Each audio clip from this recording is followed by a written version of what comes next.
Mzwandile Mbeche, our politics editor, is watching this story for us, and I wonder if Mzwai is available to speak now, because then we can bring him into the conversation. Do we have Mzwai?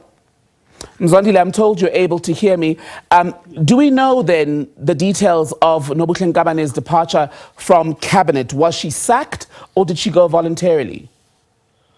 Well, I think the president decided in that statement that has been issued not to disclose anything beyond announcing that he's appointing Minister Buti Manamela, who's been serving for a very long time as the deputy minister, and then, of course, appointing Nomsatu Bengube.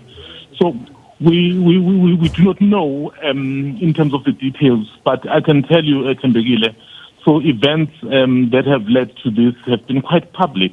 They've stayed themselves out in public. In fact, one of the last indications was those reports last week that she had been grounded. She was due to travel to China with the deputy president, but whilst she was at the airport, so the letter, which basically said she didn't need to go, came through. So that, for me, was the clearest indication that she was on her way out.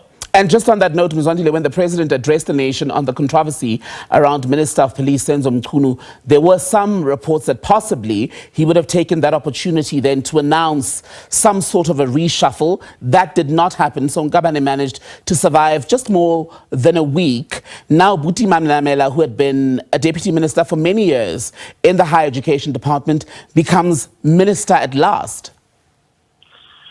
Absolutely. And in fact, even when the president appointed the cabinet last year, I think many people had thought someone like Buti Manamela, given the experience and the fact that he'd been around for quite some time, he was going to make the cut in terms of being the minister. But of course, the president had other ideas. So clearly, this is someone who is very familiar with the higher education environment. So I think for him it will be easier to hit the ground running because it's the space he's been operating in for quite some time now. So I guess the president just decided not to change things too much, but just to get people who clearly understand what's going on. And it's interesting that Minister Nkabane leaves, less than 24 hours before she was supposed to face members of parliament again. She did not show up for a meeting last week, had sent an apology, I understand, to go to a TVET event in the Eastern Cape. And just a day before she was supposed to then face more questions around the CETA board controversy, she is now out. So I guess in a sense, she may have dodged a bullet here.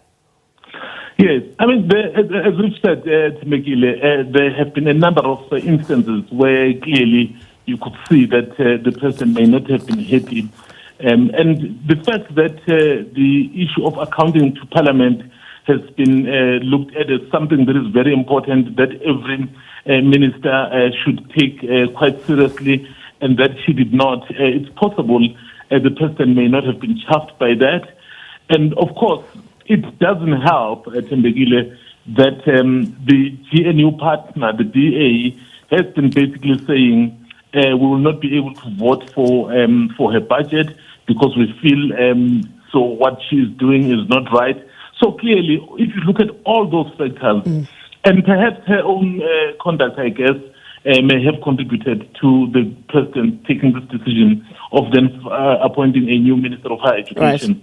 And quite curious, Mzwandile, is that in the statement from the presidency, like we started our conversation, we don't know if the president fired Minister Nkabane or if Dr. Nkabane, in fact, offered to leave. In fact, the statement is completely silent on what the future holds for her. There's no mention of her by name in the statement from the presidency tonight. But the benefit that we've had, Tembegile, is that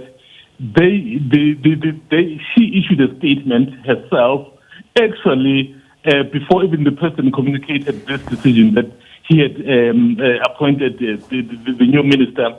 So we got to see the statement from her saying, I thank the president for entrusting me with these responsibilities, which does then tell you that all was not well, and clearly the president was to act. And the fact that the minister, it's very rare, Tembegile, to see the minister releasing the statement ahead of the president. Remember, we've always said to the viewers that the president has the prerogative to appoint or dismiss the ministers. It is his sole prerogative. So when he then exercises it, and then obviously as a courtesy, he probably did indicate to the minister, and I think the minister then went ahead and went to the socials and communicated this, which may be seen by many as perhaps in bad faith. And just lastly then, Mzwayi, how far do you think this will go? You referenced the Democratic Alliance and its call for Dr. Nkabane to be fired. They wanted her and the Minister for Human Settlements, Thembi Simelane, to be given the chop over the CETA allegations and the allegations that Simelane faces regarding a loan that she got, she said, to start a coffee shop that had links to a VBS, shall we say, go-between at the time. Does then this removal of Nkabane from the picture, does that heal the rift between President Ramaphosa and the DA as GNU partners? You know, given that the DA is a political party, and as a political party, you must try to get the mileage out of every situation that happens. So they will obviously perhaps look at some ways of taking credit. But I can tell you now that that has certainly not been part of the president's consideration, because Minister Nkabane on her own has been battling quite a number of challenges, which the president also publicly spoke about. You remember the president made it clear that he was not happy about her conduct in parliament. So that was clearly coming. So, and then as for the DA, because they are a political party, they will feel in inverted commas vindicated.